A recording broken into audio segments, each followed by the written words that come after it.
Dubai నుంచి అక్రమంగా బంగారం తీసుకొస్తూ రెడ్ హ్యాండెడ్గా దొరికిపోయిన కన్నడ నటి రన్యారావు వ్యవహారం సంచలనం సృష్టిస్తోంది. ఈ కేసులో డైరెక్టరేట్ ఆఫ్ రెవెన్యూ ఇంటెలిజెన్స్ అధికారులు ఆమెను కస్టడీలోకి తీసుకొని ప్రశ్నిస్తున్నారు.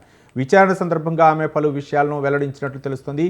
గుర్తు తెలియని వ్యక్తి నుంచి తనకు కాల్స్ వచ్చాయని, యూట్యూబ్ వీడియోలు చూసి స్మగ్లింగ్ చేయడం నేర్చుకున్నానని ఆమె వాంగ్మూలంలో చెప్పినట్లు పలు మీడియా కథనాలు వెల్లడిస్తున్నాయి.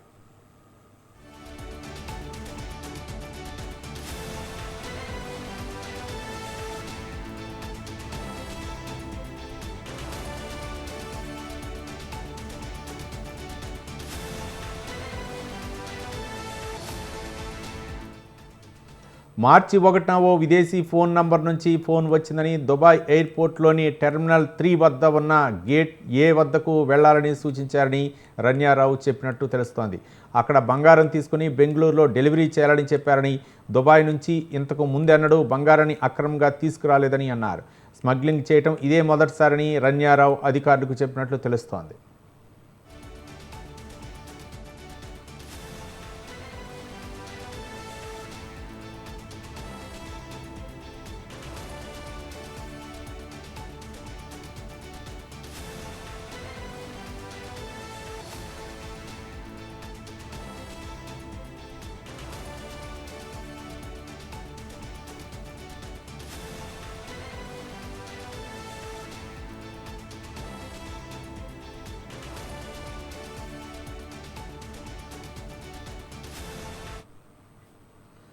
రన్యారావు వాంగ్మూలంలో పలు కీలక విషయాలను వెల్లడించారు. తనకు 2 ప్లాస్టిక్ కవర్లో బంగారాన్ని ఇచ్చారని చెప్పారు. దాన్ని దాచడం కోసం బ్యాండేజ్లు, కత్తెరలను ఎయిర్పోర్ట్లో కొన్నానని వివరించారు. ఆ తర్వాత రెస్ట్ రూమ్కి వెళ్ళి ఆ బంగారం కడ్డీలను తన శరీరానికి అతికించుకున్నానని, జీన్స్ బూట్లో దాచిపెట్టారని చెప్పారు. ఇదంతా యూట్యూబ్ వీడియోలు చూసి నేర్చుకున్నట్లు నటి వాంగ్మూలంలో పేర్కొన్నారు. అయితే కాల్ చేసిన వ్యక్తి ఎవరన్న విషయం మాత్రం తనకు తెలియదని చెప్పారు. అతడి భాష చూస్తే ఆఫ్రికన్ అమెరికన్లా అనిపించిందని అన్నారు.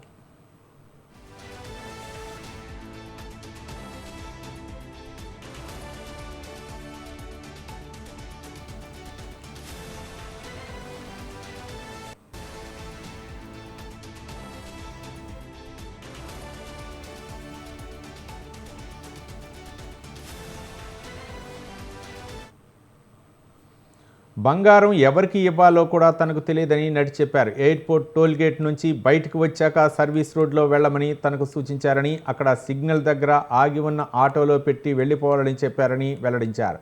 ఆ వ్యక్తి ఎవరనేది తనకు తెలియదని రన్యారావు అధికారులకు తెలిపారు. ఫోటోగ్రఫీ, రియల్ ఎస్టేట్ వ్యాపారం కోసమే తాను పలుమార్లు దుబాయ్కు వెళ్ళినట్లు ఆమె చెప్పారు. గతంలో యూరప్, ఆఫ్రికా, అమెరికా కూడా అనేకసార్లు వెళ్లారని పేర్కొన్నారు. ఆ వివరాలపై డిఆర్ఐ అధికారులు దర్యాప్తు చేపట్టారు. ఆమె ఫోన్, ల్యాప్టాప్లో ఉన్న డేటా ఆధారంగా స్మగ్లింగ్ సిండికేట్ నంబర్లను ట్రాక్ చేసేందుకు ప్రయత్నిస్తున్నారు.